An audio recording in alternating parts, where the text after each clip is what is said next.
Hey everyone, कैसे हो आप सब। उम्मीद करती हूँ आप सब बहुत अच्छे होंगे। तो जय माँ सिमसा, जय लाल धागी सरकार। आज पता है मेरे ना इंस्टाग्राम पे एक मैसेज आया था। वही मैसेज के बारे में मैं आपको बताने वाली हूँ। पता है बहुत सारे लोग मुझसे जुड़ गए हैं, बहुत सारी बहनें हैं जो मुझसे जुड़ चुकी हैं। कुछ जैसे कि यूट्यूब पर भी हैं, बहुत सारी इंस्टाग्राम पर, क्योंकि इंस्टाग्राम पर मेरे 1 लाख कंप्लीट हो गए हैं। तो वहाँ पर बहुत सारी लेडीज़ हैं, बहुत सारी बहनें हैं जो मुझे मैसेज करती हैं, पर्सनल में डीएम करती हैं। क्योंकि कमेंट तो हर कोई पढ़ता है तो कमेंट तो नहीं कर पाती, बट मैसेज करती हैं। मैं उसका स्क्रीनशॉट भी यहाँ पर लगा दूंगी आपके लिए, आप उसको पढ़ना। आप उसे पढ़ेंगे ना, आपको खुद मोटिवेशन मिलेगी। तो पता है उन्होंने लिखा है कि मुझे 15 दिन में कंसीव हुआ है। जो लोग कहते हैं ना कि हाँ पूजा पाठ से कुछ नहीं होता है, पूजा पाठ से कोई फर्क नहीं पड़ता है, मतलब डॉक्टर जो है मतलब इलाज कराओ ये वो। पर मैं नहीं मानती हूँ, जो भी होता है भगवान की इच्छा से होता है। अगर आप डॉक्टर के पास जाते हो तो भी भगवान की इच्छा से ही जाते हो। अगर भगवान नहीं चाहेंगे तो आप नहीं जा पाओगे, क्योंकि डॉक्टर भगवान होता है लेकिन वो भगवान से बड़ा तो नहीं होता ना।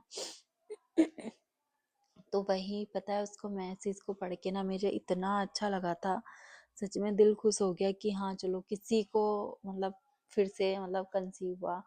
और भगवान करे उनको एक हेल्दी सा, बहुत स्वस्थ और बहुत खूबसूरत सा बच्चा हो। और पता है कहते हैं, ऐसे बताते नहीं है, बट उन्होंने जैसे ही कंसीव किया उन्होंने मुझे बता दिया कि हाँ 15 दिन में मुझे रिजल्ट मिल गया था। उन्होंने लाल धागी सरकार की पूजा की थी। कह रही दीदी मतलब मैं तो बहुत मानने लगी हूँ, ऐसे करके उन्होंने मुझे बताया। मैं स्क्रीनशॉट यहाँ पर लगा दूंगी। तो अगर आप भी करना चाहते हैं ना, तो दवाई के साथ साथ आप पूजा पाठ भी करिए, भगवान का नाम भी लीजिए, क्योंकि भगवान से बढ़कर कुछ भी नहीं है। तो आप जब भी आप मतलब दवाइयाँ वगैरह चलाते हैं तो पूजा तो आप ऐसे कंटिन्यू करिए। बस कोई भी पूजा करते हैं नियम से करिए। हाँ, लाल धागे सरकार की पूजा कैसे करनी होती है, देखो ऐसा होता है, सबकी अलग अलग टाइमिंग होती है, अलग अलग नियम होते हैं। तो मैं तो सिर्फ इतना बोलूंगी, क्योंकि मैं प्रेमानंद जी को सुनती हूँ, उनकी बातें बहुत अच्छी होती हैं।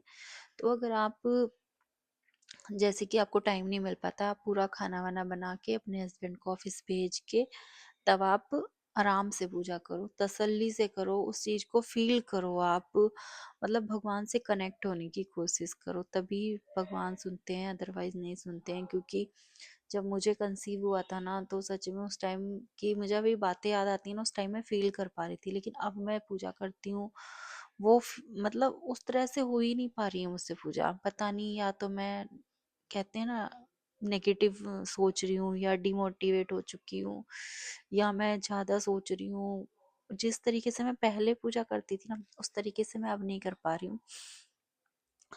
भगवान से मतलब उतनी टच में नहीं हूँ मैंने, मतलब बहुत दूर, मतलब भगवान से कहते हैं ना दूरी सी हो गई, ऐसे हो गया। तो अगर आप दिल से कनेक्ट होंगे ना भगवान से, उनसे दिल से बोलोगे तो वो जरूर सुनेंगे। तो आप जैसे कि जो भी आप जब भी करो ना पूजा, सुबह या शाम, ऐसे टाइम पे करना कि आपको कोई डिस्टर्ब ना करे।